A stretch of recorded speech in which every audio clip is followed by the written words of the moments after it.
No por eso nosotros debemos asumir o debemos esperar que el camino para nosotros hacer la voluntad de Dios va a ser fácil, como que Dios, por el simple hecho de que nosotros estamos haciendo su voluntad, estamos haciendo su misión, Él tiene también que quitar cualquier obstáculo. De hecho, vimos como del capítulo 4 hasta el capítulo 6, Nehemías y el pueblo de Israel, que tenía esta misión de reconstruir los muros de Jerusalén, se encontraron con obstáculo tras obstáculo.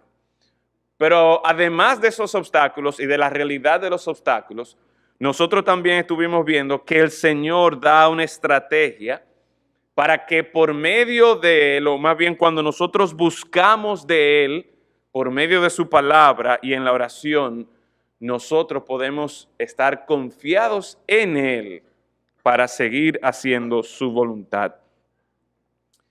Vimos cómo en el caso de Nehemías capítulo 4, esto llevó al pueblo de Israel y al mismo Nehemías a que ante el obstáculo del desánimo, llevar al pueblo de Israel a Dios en oración y recordando su palabra, traía a la mente de ellos el hecho de que tenemos un Dios grande y sublime.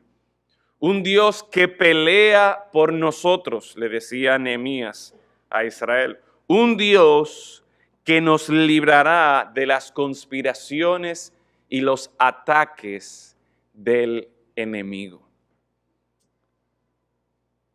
A nosotros ver ese pasaje de Nehemías capítulo 4, encontramos por lo menos esas tres ocasiones donde, y hay otras ocasiones más, donde se ve como, por ejemplo, el mismo Dios, en el versículo 20, si mal no recuerdo, el escritor narra allí, para aquellos que están leyendo la historia, cómo Dios había desbaratado el consejo de los enemigos del pueblo, de los enemigos de Dios mismo y de la obra de Dios. Y a lo largo de todo ese capítulo, la estrategia de Nehemías para enfrentar los obstáculos es llevar al pueblo a que confíe en que Dios va a pelear por ellos, a que confíe en que Dios los va a librar, a que confíe en que Dios los va a proteger. Pero ¿qué pasa cuando Dios no protege? ¿Qué pasa? ¿Cómo uno puede explicar por qué Dios no protege? Y el tiempo de esta noche, más que un mensaje donde voy a exponer un texto, realmente yo quiero enfocarme en esa pregunta. ¿Qué pasa cuando aparentemente Dios no protege a su pueblo? Y esta pregunta la quiero abordar en esta noche, producto de una conversación que tuve el domingo pasado con un hermano que me pidió que predicara de esto y no está aquí esta noche. Quizás yo debí llamarle para decirle que iba a hablar de este tema en esta noche. Pero ciertamente es un tema que, al igual que él, quizás muchos otros hermanos se estuvieron preguntando de eso recientemente. Hace 2 semanas, el domingo 5 de noviembre, en un pequeño pueblo tejano llamado Sutherland, estaban reunidos un grupo de creyentes en la primera iglesia bautista de Sutherland. Cuando a las 11:30, acabando de iniciar el culto de adoración, entró un individuo vestido totalmente de negro, con un chaleco antibala, con una máscara que tenía una calavera, metralladora en mano, y disparó más de 450 balas en un salón probablemente más pequeño que en el que nosotros nos encontramos. En cuestión de pocos minutos, este solo hombre, armado con una ametralladora, mató a 10 mujeres, 7 hombres, 7 niñas, incluyendo la hija del pastor de 14 años, un niño y otro niño que todavía no había nacido porque se encontraba en el vientre de su madre. Cuando uno escucha historias como estas, cuando uno lee las noticias o quizá ve las imágenes de situaciones como esta, que tristemente cada día se dan más y más frecuentes, uno se pregunta, ¿por qué? ¿Por qué pasan cosas como estas? ¿Por qué un hombre querría matar a alguien? ¿Por qué ir a una iglesia, a un lugar donde se supone que debería ser un lugar sagrado, un lugar donde tú vas a adorar al Señor, un lugar donde tú vas a buscar del Señor? Un lugar donde tú pensarías que, óyeme, ahí yo debo tener cierta paz, cierta tranquilidad. ¿Por qué un hombre entraría a esta iglesia y empezaría a matar indiscriminadamente personas que no conocía? ¿Por qué matar mujeres? ¿Por qué matar niños? ¿Por qué matar una mujer embarazada? No tiene sentido. Pero hacemos la pregunta, ¿por qué Dios permitiría que algo así ocurra? ¿Qué pasó en ese momento? ¿Qué pasa con aquellas personas que Dios no protege? No leímos esta mañana que ciertamente, van a venir obstáculos a nuestra vida, van a venir situaciones difíciles, pero si nosotros seguimos la estrategia que Dios nos presenta, entonces nosotros podemos ver cómo el Señor va a intervenir en favor nuestro, cómo el Señor va a desbaratar el consejo del enemigo, cómo el Señor va a pelear nuestras luchas. Entonces, habiendo escuchado un mensaje como el de esta mañana y ahora habiendo escuchado esta noticia, donde no era una iglesia satánica, no era una iglesia donde se predica herejía, no, era una iglesia similar a la nuestra quizás, una iglesia bautista. Y en cuestión de minutos, un individuo acaba con la vida de prácticamente la mitad de la iglesia. 28 personas muertas, 20 personas heridas, dentro de un grupo de 60 o 70 personas. Literalmente, a la mitad de la iglesia le tocó una bala por lo menos, o fue impactado o fue herido a causa de ese ataque. Y volvemos a hacer la pregunta, ¿por qué? ¿Cómo pasan esas cosas? Pero más aún, ¿cómo es que Dios no protege a estas personas? Es una pregunta difícil, pero es una pregunta que nos viene a la mente y es una pregunta que hasta cierto punto demanda una razón, demanda una respuesta. Y lo primero que nosotros podemos hacer, y ya lo he mencionado, es decir, cuando escuchamos noticias como esa, lo primero que queremos es ¿por qué? Y uno piensa, bueno, fue un terrorista. O uno piensa, bueno, era una persona que estaba loca. Más adelante se supo que aparentemente el hombre tenía problemas con su esposa y aparentemente la mamá de la esposa asistía ocasionalmente a esa iglesia y uno lo que asume, o por lo menos lo que las investigaciones hasta ahora han arrojado, es que aparentemente lo que motivó este tiroteo sin sentido, sin razón, porque ni siquiera la persona con la que este hombre tenía el problema se encontraba en la iglesia, pero aparentemente era alguna disputa o alguna situación familiar. Y uno trata de encontrar una razón, una explicación a todo esto. Y el querer encontrar una explicación revela algo muy importante de nuestra naturaleza. Y es que nosotros no somos animales, nosotros no somos objetos inanimados, sin sentido, sin razón. Nosotros somos hechos a la imagen de Dios. Y a nosotros ser hechos a la imagen de Dios, una de las cualidades que resulta como al ser hecho a la imagen de Dios es que nosotros pensamos, es que nosotros razonamos y buscamos una explicación aún a situaciones como estas. Porque es que es evidente que eso que ocurrió fue malo. Eso es una gran maldad lo que ocurrió hace 2 semanas en esta pequeña ciudad o en este pequeño pueblo de Texas.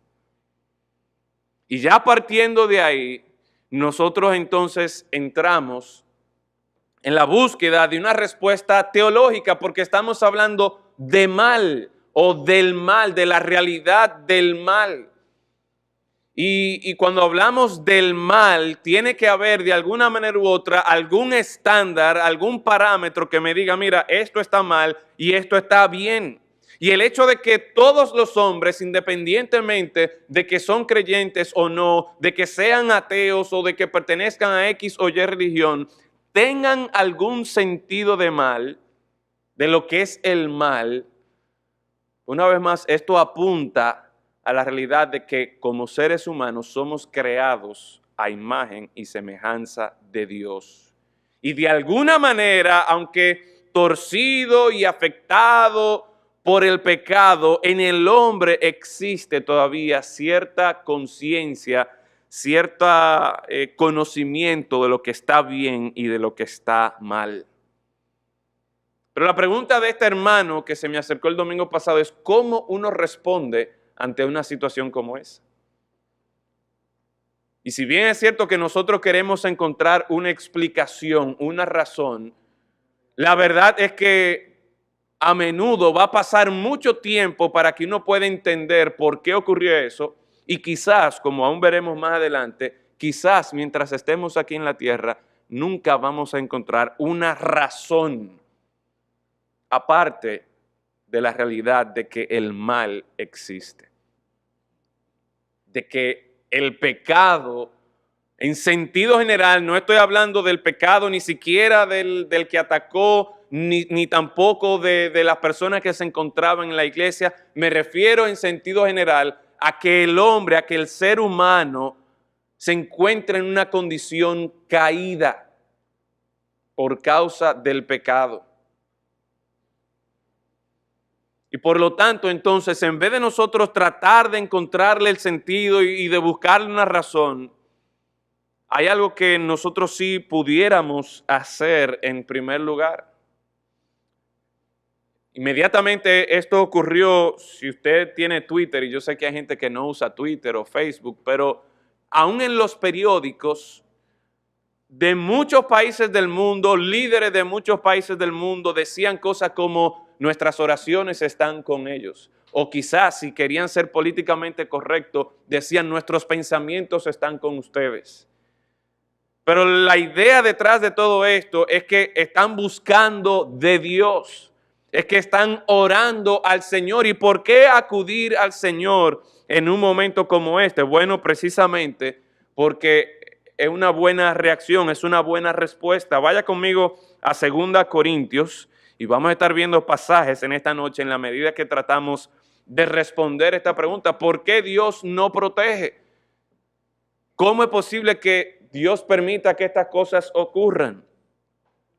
Antes de nosotros buscar una razón, una explicación a eso, creo que una respuesta correcta para nosotros es orar, es llorar con los que están llorando, es buscar consolar a aquellos que están en dolor.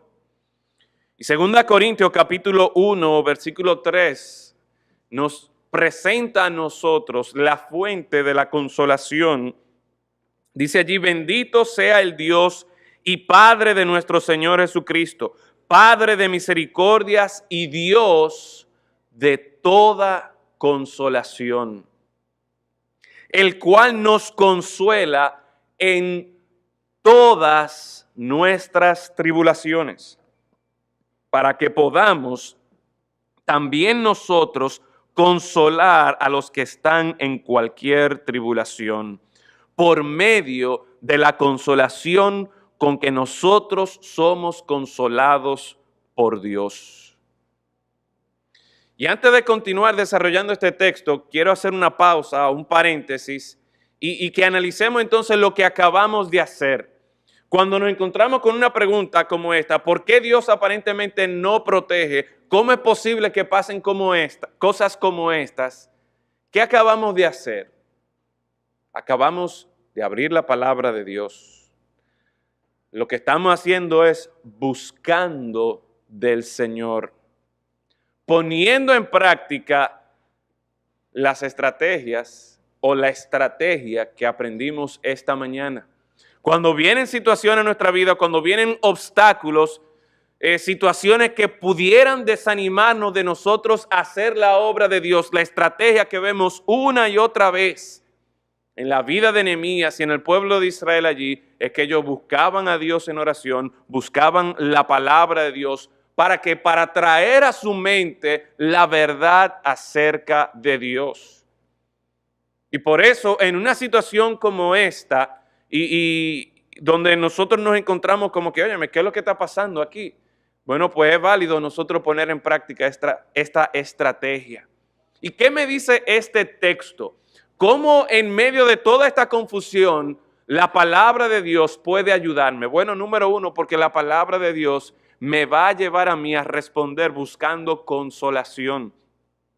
No necesariamente buscando una respuesta, una explicación, una razón, no. La palabra de Dios me lleva a mí a un pasaje como este, donde yo puedo ver lo que dice el apóstol Pablo: bendito sea el Dios y Padre de nuestro Señor Jesucristo, Padre de misericordias y Dios de ¿qué? Dios de toda consolación. En un momento como ese, donde por ejemplo una familia que se encontraba allí de 9 personas, esta familia, incluyendo abuelos, padres, hijos, una familia de 9 personas perdieron 7 miembros de esa familia en cuestión de minutos en una mañana. ¿Cómo te ayuda a esa familia? ¿Qué usted le dice a esa familia en ese momento? Yo no sé. Pero yo veo aquí que la Biblia me presenta aquí que yo sí sé quién puede traer cierto consuelo, cierta esperanza en medio del dolor, en medio de la tribulación.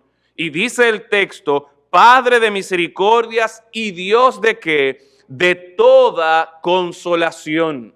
Esa gente, esa familia en ese momento quizás tenía la pregunta: óyeme, ¿por qué pasó esto? Quizás tenía la incertidumbre, la inquietud, ¿qué es lo que está pasando? Pero más importante de entender lo que había pasado, ellos necesitaban ser consolados. Y este texto me presenta a mí quién puede consolar a una persona, a una familia pasando por una tribulación, por una tragedia como esta. El cual nos consuela. Por si acaso no nos quedó claro que Él es el Dios de toda consolación, nos aclara, es más detallado, más específico el versículo 4 que nos dice que Dios nos consuela en todas nuestras tribulaciones. Dios es capaz de consolarnos en todas nuestras tribulaciones. Así que quizás usted no sepa explicar por qué pasó eso, qué pasó por la mente de ese individuo, por qué escoger esa iglesia, por qué esa familia. Y en esos momentos uno dice: óyeme, si yo no hubiese venido hoy a la iglesia, o si hubiese llegado un chin más tarde, o quizás si me hubiese sentado más atrás o más adelante. Pero en ese momento lo importante es nosotros encontrar esta consolación y aquel que puede realmente consolarnos. ¿Y quién es ese? El Dios de toda consolación, el cual nos consuela en todas nuestras tribulaciones. Y note lo interesante aquí de la forma en la que Dios va obrando. Ciertamente Él es el Dios de toda consolación. Dios puede consolarnos en todas nuestras tribulaciones.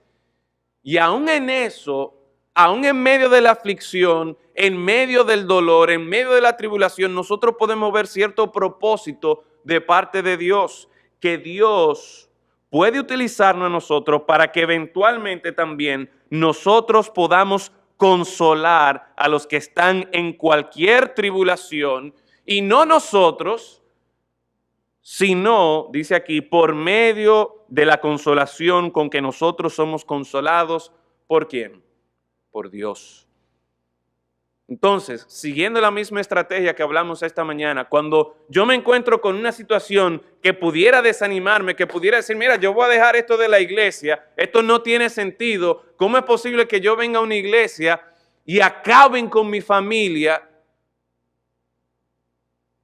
Yo no sé por qué pasó eso, pero yo sí sé quién puede consolarme, quién puede restaurarme, quién puede arreglar mi vida, quién puede colocar y pegar esas piezas de mi vida que han sido desbaratadas, rotas por un loco. Dios, el Dios de toda consolación. Y por eso es que esta estrategia de buscar a Dios es tan importante. Porque no es un asunto de que yo voy a ir a donde un gran pastor que tiene mucho consejo, o donde un gran psicólogo, o un gran psiquiatra, o un gran doctor. No, no. Usted puede ser un gran pastor, usted puede ser un gran psiquiatra, un gran psicólogo, pero el consejo, y más que el consejo, el consuelo viene de Dios. Y la estrategia es la misma para todos, sea consejero, sea pastor, sea ingeniero, sea psicólogo, sea padre, sea el hijo.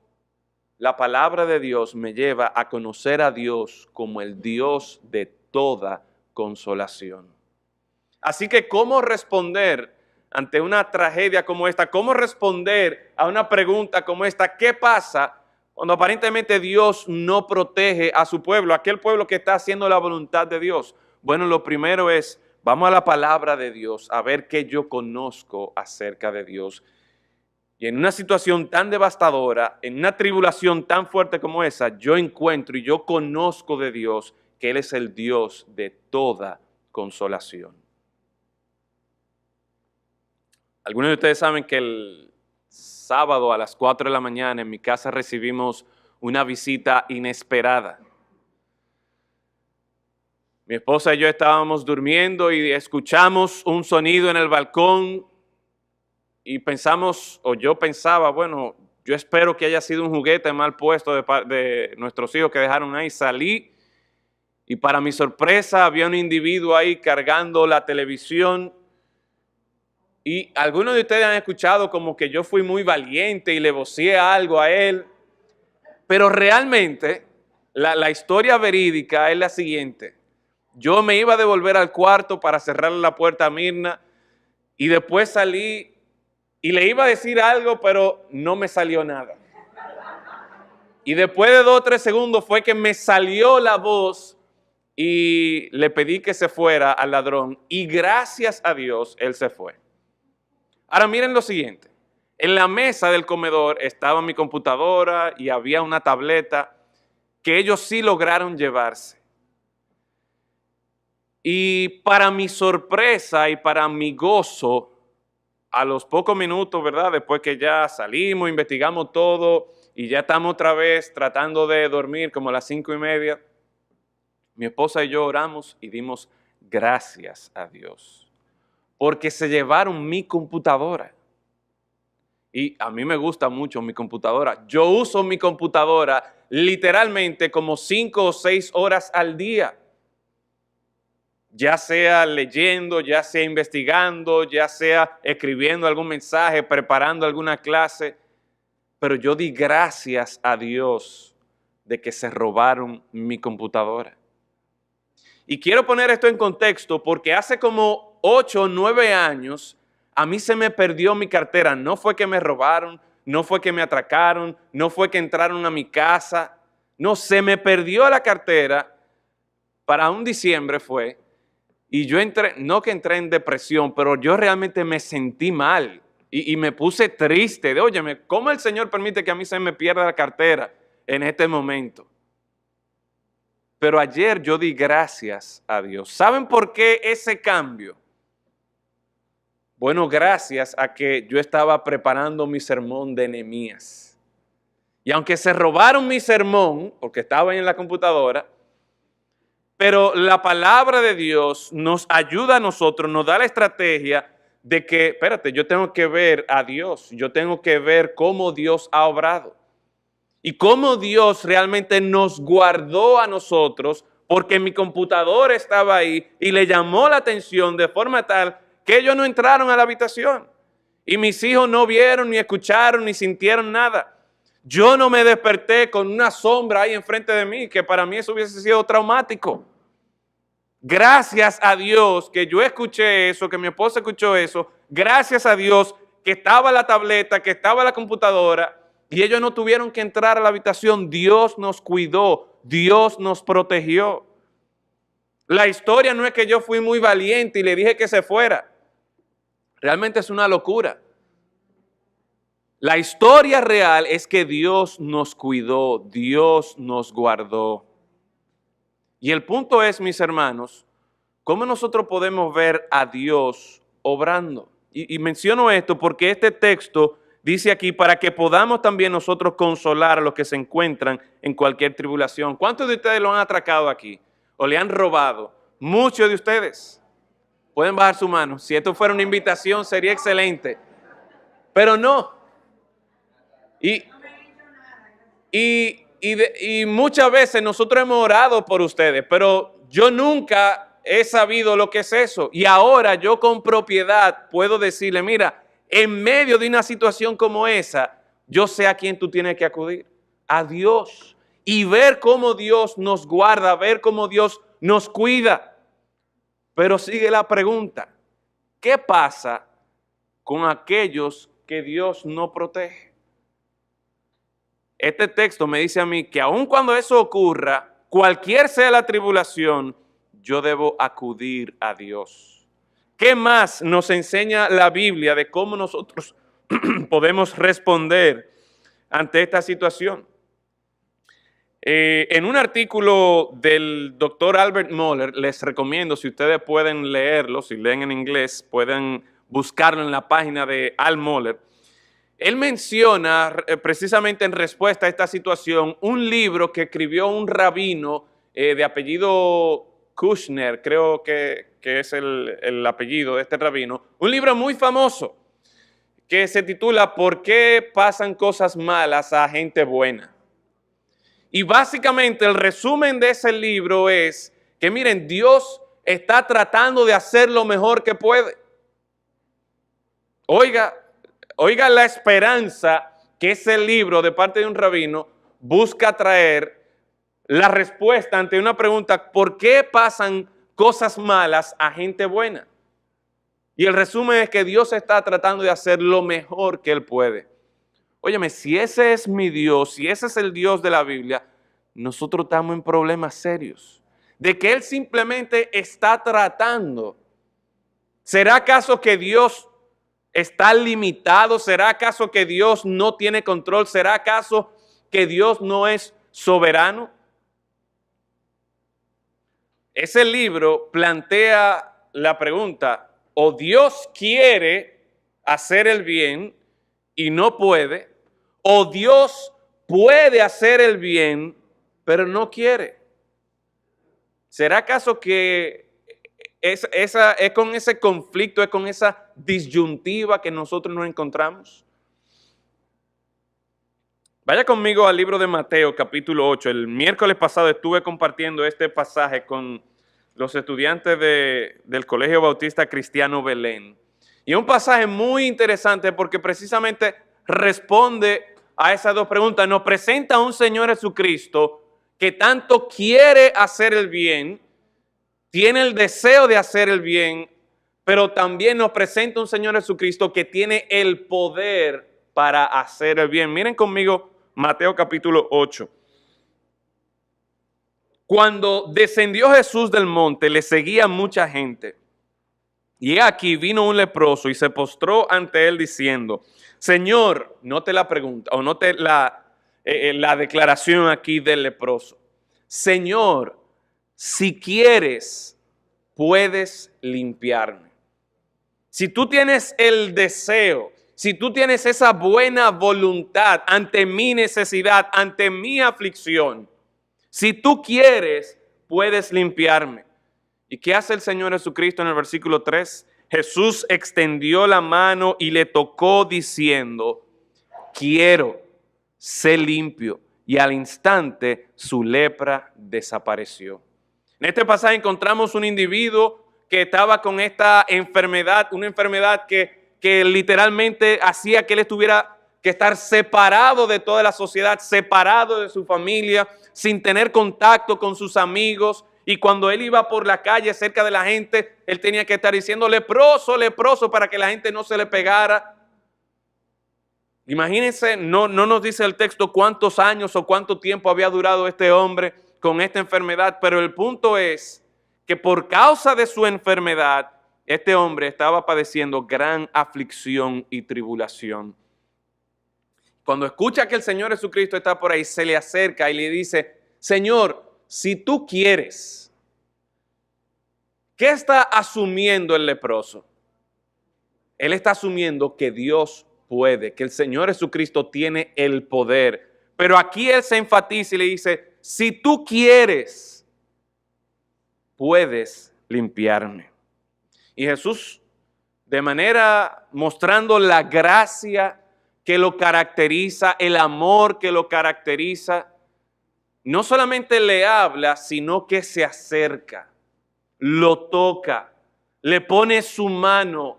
¿Quién sabe cuándo había sido la última vez que este hombre había sentido la mano, el afecto, el tacto de una persona? Y Jesús hace eso de forma tal que lo que él va a decir no es solamente palabras, sino que es la realidad. Y le dice, quiero. El Señor Jesucristo demuestra aquí que Él tiene la buena voluntad para hacer el bien. Quiero ser limpio. Y al instante su lepra desapareció. Esta primera historia, en esta primera escena, entonces nosotros podemos ver cómo el Señor Jesucristo tiene la buena voluntad de hacer el bien. Pero la segunda escena nos encontramos ya no con un leproso, ya no con una persona que había sido echada fuera de la sociedad, sino ahora nos encontramos con un individuo poderoso. Entrando Jesús en Capernaum, versículo 5 del capítulo 8 de Mateo, vino a él un centurión rogándole. Y este contraste es increíble. Una persona con autoridad, con poder, un centurión era un soldado romano que tenía a cargo por lo menos 100 soldados, otros soldados más, entre 80 a 100 soldados. Y el punto es que este hombre que está familiarizado a lo que es dar órdenes, dar instrucciones, miren cómo se acerca al Señor, rogándole y diciendo, Señor, mi criado está postrado en casa, paralítico, gravemente atormentado. Tanto el leproso como el centurión se encuentran en situaciones que ellos no podían hacer nada, que estaban totalmente fuera de su control. Uno se acerca al Señor Jesucristo, le dice, Señor, si tú quieres ayudarme en esta aflicción, y el Señor muestra ahí que Él tiene el deseo. Pero en esta segunda escena está este hombre poderoso con toda esta autoridad y ruega al Señor y le dice, mira, tengo una situación que yo no puedo resolver. Y uno pudiera asumir aquí que con los recursos y con las conexiones que tenía este centurión, él podía llevarlo a donde un doctor, él podía conseguirle las mejores medicinas de ese momento, pero nada había funcionado. Y Jesús le dijo, versículo 7, yo iré y le sanaré. Pero ¿qué nos encontramos? Que la historia no termina ahí. Sino que en el versículo 8 respondió el centurión y dijo, Señor, yo no soy digno que entres bajo mi techo. Solamente di la palabra y mi criado sanará. ¡Wow! Esto es sorprendente. Solamente, Señor, mira, yo no soy digno de que tú entres a mi casa, solamente di la palabra y mi criado sanará. Porque, y noten por qué él puede decir esto, porque yo soy hombre bajo autoridad. Él conocía lo que era recibir órdenes. Pero no solamente eso, sino que yo tengo bajo mis órdenes soldados. Y digo a este ve y va, y al otro ven y viene, y a mi siervo haz esto, y lo hace. ¿Y qué nos enfatiza esta escena? ¿Qué nos presenta este texto? Al oírlo Jesús, versículo 10, se maravilló y dijo a los que le seguían, de cierto os digo que ni aún en Israel he hallado tanta fe. ¿Y dónde se encontraba la fe de este centurión? En que él creía, él estaba convencido del poder y la autoridad de Jesús, que con tan solo hablar Él podía sanar a su siervo. Ambas historias sirven entonces para presentarnos, por un lado, que Jesús quiere, pero también por otro lado, que Jesús puede. Que Jesús tiene la buena voluntad de sanar incluso hasta un leproso, pero que Jesús tiene el poder y la autoridad que con tan solo decir algo, Él puede hacerlo. Y el centurión no estaba equivocado. Si nosotros vamos al libro de Génesis capítulo 1, ¿cuál es una de las palabras que se repiten más frecuentemente? Y dijo Dios. Con tan solo hablar, el Señor creó todo el universo. Ese es el poder que tiene nuestro Dios. Así que cuando nosotros nos enfrentamos a una pregunta como esta, ¿qué es lo que pasa cuando Dios no protege? La Biblia nos muestra a nosotros, por un lado, no es que Dios puede y no quiere, ni tampoco es que Dios quiere y no puede.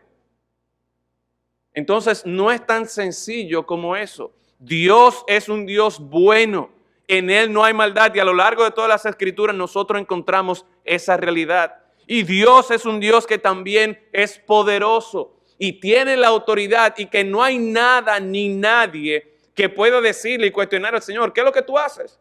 No, el Señor hace como Él quiere. Entonces la Biblia nos presenta un Dios bueno, pero también un Dios poderoso. Sin embargo, la pregunta nos queda, ¿por qué? ¿Qué es lo que pasa cuando Dios no protege? Si Él es bueno, ¿por qué Él no lo hace? ¿Será que no puede? Pero no, la Biblia nos dice, sí, Él puede. Pero entonces, ¿será que Él no es bueno? No, Él es bueno. Y recuerden lo que le decía al principio, es una pregunta difícil y a menudo no encontramos la respuesta inmediatamente, ni siquiera en años, ante una situación específica. Y si nosotros vamos, por ejemplo, al libro de Hebreos, rápidamente vaya conmigo al libro de Hebreos, el Salón de la Fama de la Fe, capítulo 11.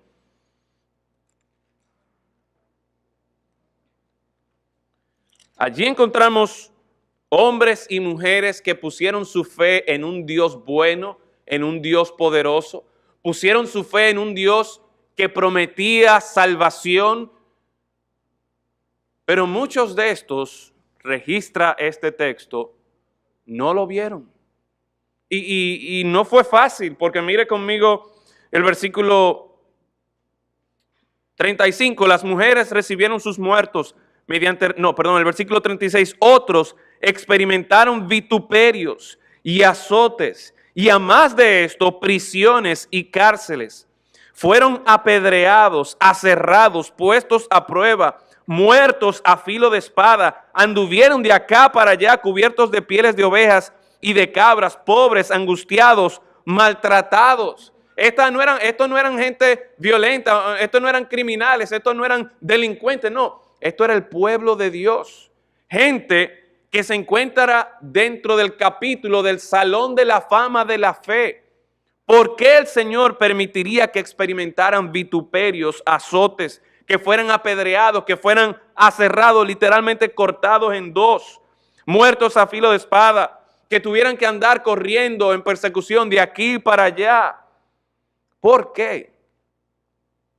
De los cuales el mundo no era digno, errando por los desiertos, por los montes, por las cuevas y por las cavernas de la tierra. Y todos estos, aunque alcanzaron buen testimonio de la fe, no recibieron lo prometido. Y cuando dice allí que no recibieron lo prometido, está hablando de que mientras estuvieron aquí en la tierra, no recibieron lo prometido, proveyendo Dios alguna cosa mejor, ni siquiera para ellos en ese tiempo, sino que años después, Dios tenía un propósito con eso que ocurrió en la vida de esos individuos. ¿Para quién?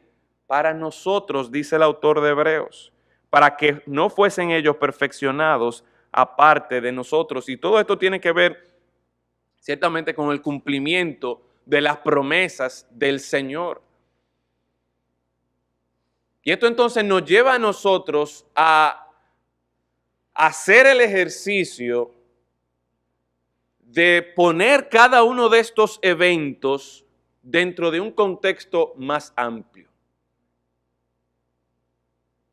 Y aquí ya vamos quizás entrando a la parte donde le estoy buscando la lógica o el sentido o la razón, no del evento en sí, sino más bien de cómo encaja eso dentro del contexto del plan macro, por decirlo así, de Dios. Y esto nos lleva a nosotros a considerar, ciertamente, la grandeza de nuestro Dios. Esto nos lleva a considerar lo que a menudo hemos estado diciendo en la serie de sermones de Nehemías, que no es que nosotros buscamos a Dios para que Dios promueva nuestros proyectos y nuestros deseos y nuestra visión y nuestra misión, no. El privilegio que nosotros tenemos como parte del pueblo de Dios no es que Dios va a bendecir mis proyectos, no es que Dios nos ha bendecido a nosotros con incluirnos en su plan, en su proyecto, en su historia. Por lo tanto, lo que Dios está procurando hacer no es avanzar mi historia, sino es avanzar su historia. Y para nosotros es un privilegio el estar dentro de ese plan de Dios. Y en la medida que nosotros podemos hacer este ejercicio de entender, espérate, la vida no se trata solo acerca de mí y mis deseos y mis sueños y mi meta y mis propósitos, no. La gloria mía o el privilegio mío es que yo soy un hijo, una hija de Dios, es que yo soy parte del pueblo de Dios y me encuentro dentro de esta maravillosa historia que Dios está escribiendo. Y al yo entrar en esa historia y yo entender de Génesis a Apocalipsis lo que Dios está haciendo, como decíamos esta mañana, yo sé por la palabra de Dios que nosotros somos más que vencedores. Puede ser que me encuentre derrotado, puede ser que me encuentre encarcelado, puede ser que por mi fe yo tenga que estar en persecución, puede ser incluso hasta que me maten. Pero eso, Dios tiene un plan para esto. Dios tiene un propósito en medio de todo eso. Y volviendo a los evangelios, quiero que vayan conmigo a Juan, capítulo 9. Juan capítulo 9. Vamos a ver dos pasajes aquí y ya estamos concluyendo. En el mismo evangelio de Juan. Juan capítulo 9. Encontramos al Señor Jesucristo con sus discípulos y una vez más un individuo que estaba en necesidad, que estaba enfermo. Juan capítulo 9, versículo 1. Al pasar Jesús vio a un hombre ciego de nacimiento. Y le preguntaron sus discípulos diciendo, Rabí, ¿quién pecó, este o sus padres, para que haya nacido ciego? Miren el escenario aquí, encontramos un individuo que estaba en necesidad, un individuo enfermo, en aflicción. Y se nos dice aquí que este individuo, su aflicción es que él era ciego, ¿de qué? De nacimiento. Y eso entonces hace que uno se haga la pregunta, como los discípulos hicieron, Señor, ¿pero qué? ¿Por qué ese hombre que es ciego de nacimiento nació así? Y la idea que ellos tenían es que debe haber una razón, debe haber una lógica por la cual este hombre está sufriendo, por la cual este hombre está en aflicción. Y ahí vemos la misma tendencia que todos nosotros tenemos a buscar una explicación de por qué cosas sin sentido, cosas que como que, óyeme, no tienen lógica, ¿por qué eso ocurre? ¿Por qué un niñito recién nacido nace con esa deficiencia, nace con esa enfermedad? Y ellos entonces lo que asumen es que tuvo que pecar alguien. ¿Quién pecó, este o sus padres, para que haya nacido ciego?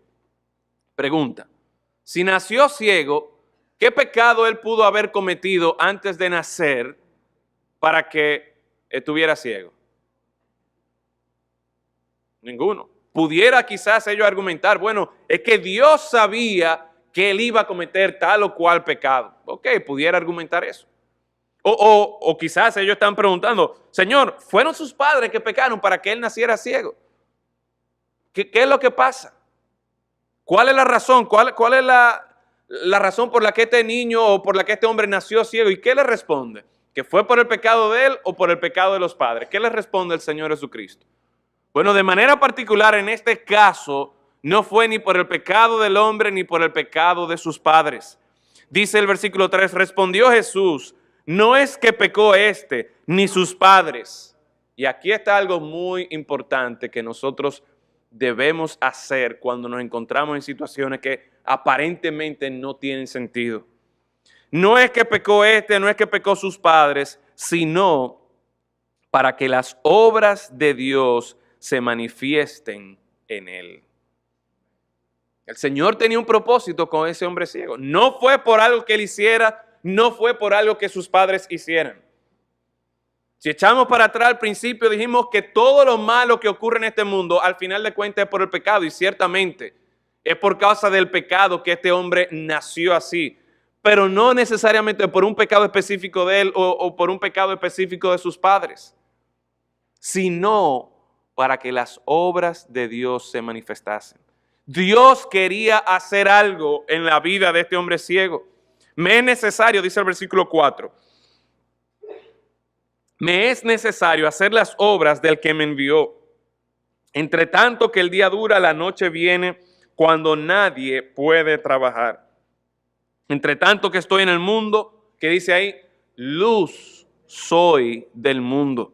Dicho esto, escupió en tierra e hizo lodo con la saliva y untó con el lodo los ojos del ciego y le dijo, ve a lavarte en el estanque de Siloé, que traducido es enviado. Fue entonces y se lavó y regresó viendo. ¿Cuál era el propósito? ¿Cuál era la razón por la que este hombre nació ciego?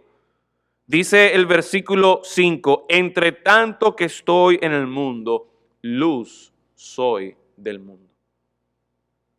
La única explicación que el Señor da es que esta aflicción de este hombre en ese momento allí o durante toda su vida que estuvo ciego era para que la gente reconociera que Jesús era la luz de este mundo. Vaya conmigo a Juan capítulo 11, un pasaje que el pastor Pedro estuvo predicando por un buen tiempo. La muerte de Lázaro, versículo 1. Juan 11, 1. Estaba entonces enfermo uno llamado Lázaro de Betania, la aldea de María y de Marta, su hermana. María, cuyo hermano Lázaro estaba enfermo, fue la que ungió al Señor con perfume y le enjugó los pies con sus cabellos. Enviaron pues las hermanas para decir a Jesús, Señor, he aquí, el que amas está enfermo. Oyéndolo Jesús dijo, esta enfermedad no es para muerte, sino para ¿qué? Sino para la gloria de Dios, para que el Hijo de Dios sea glorificado por ella. Si seguimos leyendo la historia, nos enteramos más adelante que, ¿qué pasó? Que Lázaro se murió. Entonces, ¿por qué el Señor Jesús dice aquí que esta enfermedad no es para muerte? Si seguimos leyendo la historia, nos damos cuenta, ¿verdad?, de la interacción entre Jesús, sus discípulos, Jesús y las hermanas de Lázaro, y la idea de que ciertamente si el Señor Jesucristo hubiese llegado antes, en vez de esperar varios días, Él pudo haberlo sanado. Él tenía el poder. Y no era por maldad, porque Él amaba a María, a Marta, Él amaba a Lázaro. O sea que una vez más aquí estamos viendo estas dos condiciones, que no es que Él no quiere, sino que quiere hacerle el mal. No, Él los amaba. Y tampoco el problema era que Él no podía, porque ciertamente Él tenía el poder. Pero es que hay algo todavía más importante. Y es a esto a lo que nosotros siempre debemos apuntar, aun cuando nosotros no entendemos qué es lo que está pasando. Y es que esta enfermedad no es para muerte, sino para ¿qué? Para la gloria de Dios, para que el Hijo de Dios sea glorificado por ella. Entonces, esto nos presenta a nosotros una realidad que aunque es verdad, no porque sea verdad significa que es fácil de procesar, de asimilar. Pero la verdad es la siguiente: Dios es bueno y Dios es poderoso. Dios es bueno siempre y Dios tiene poder siempre para hacer el bien. Pero hay algo, no voy a decir que necesariamente más importante, sino hay algo que es el propósito de Dios con todo lo que Él hace. Y es que todo lo que Él hace es para su gloria. En el momento, mientras Lázaro estuvo muerto, Marta, María estuvieron llorando, estuvieron tristes, estuvieron afligidas. Pero eso era para la gloria de Dios, para que el Hijo de Dios sea glorificado por ella. En el momento, Marta y María no tenían idea de esa realidad. Y a menudo, mientras nosotros pasamos por situaciones difíciles, cuando nos encontramos con situaciones como esta que no tienen sentido, que un individuo se mete en la iglesia, dispara más de 450 balas, mata a 28 personas, hombres, mujeres, adultos, niños que ni siquiera habían nacido. ¿Por qué? En una iglesia. Bueno, de acuerdo a este texto, a esta enseñanza, hay algo que nosotros podemos aprender. Y aunque yo no lo entienda, Dios hace todo esto para que su Hijo Jesucristo sea glorificado. ¿Por qué? Y con esto entonces termino. Porque como veíamos en 2 Corintios capítulo 1, cuando nos encontramos en situaciones así, la única consolación que nosotros vamos a encontrar es en la fuente principal, que es nuestro Dios. Y Dios entonces nos muestra a su Hijo Jesucristo, aquel que murió en la cruz para salvarnos de la causa por la que todo el mal existe en el mundo. Y eso es el pecado. Es por causa del pecado que existe el mal. Y que cosas como esta ocurren. Que un individuo como este, que aparentemente es sin sentido, hace cosas como esta. Y uno pudiera argumentar, bueno, lo que pasa es que Hollywood promueve la violencia. O quizás, si nos metemos en la política, no, es que este país promueve las armas y promueve la violencia por medio de las armas. Y sí hay muchísimas cosas, muchísimos factores que uno pudiera argumentar, pero al final de cuentas, el problema es el pecado. Y la solución a ese problema es Cristo. Nos dice la palabra de Dios en Isaías capítulo 53, que Él cargó con nuestras dolencias. Cuando nosotros pasamos por situaciones como esta que no tienen sentido y quizás si usted hablaba con María, con Marta en ese momento, no había nada que usted pudiera decirle. Si usted habla con esa familia que hace 2 semanas en la iglesia perdieron 7 miembros de su familia, óigame, en ese momento, quizás ahora, quizás por muchos años, no tiene sentido. Si usted habla con el pastor Frank, se llama Frank Pomeroy, el pastor que perdió a su hija de 14 años, quizás no, aún él siendo pastor, no pueda hacer sentido de por qué eso ocurrió, aparte de lo que la palabra de Dios nos presenta. Que toda esa tribulación, toda esa aflicción, de una manera u otra, es para apuntar a la gloria de Dios, para presentarnos la maldad, lo feo, lo desastroso que está este mundo sin Dios, y para llevarnos a anhelar, a desear más a Dios y a conocer esa salvación por medio de nuestro Señor Jesucristo. Cristo es la única respuesta a esta pregunta. Para que Cristo sea glorificado. Quizás no tiene sentido, pero si nosotros seguimos la estrategia que hablábamos esta mañana, yo debo acudir a la palabra de Dios.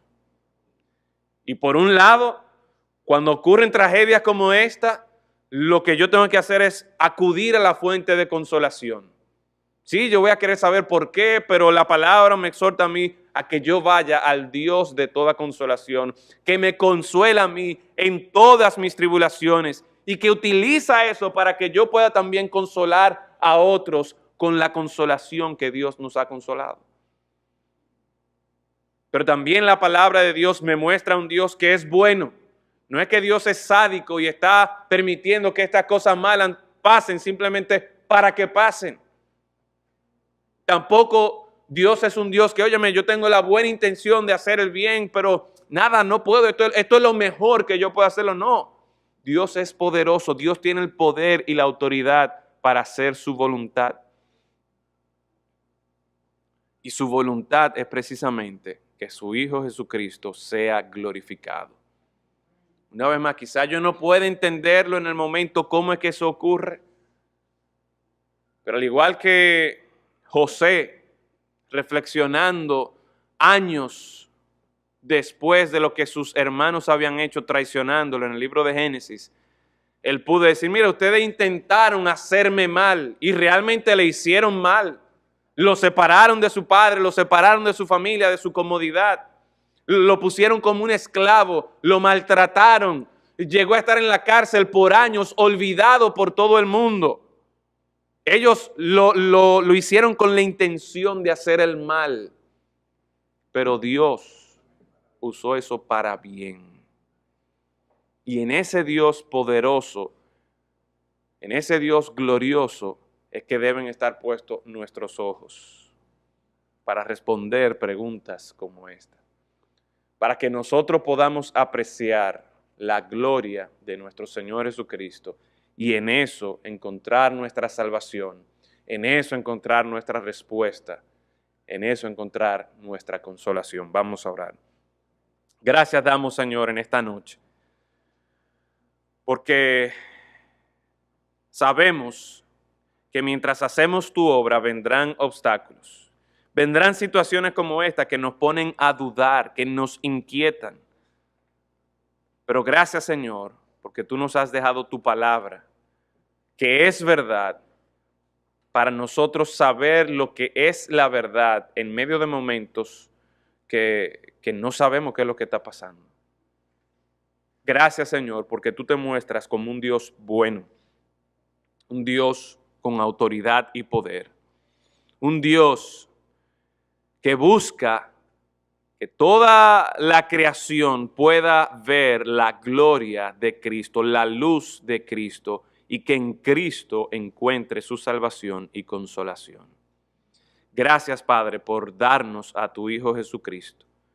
Y es nuestra oración que muchos más puedan poner en Él su fe, su confianza, y que Cristo en esto sea glorificado. En su nombre los rogamos. Amén.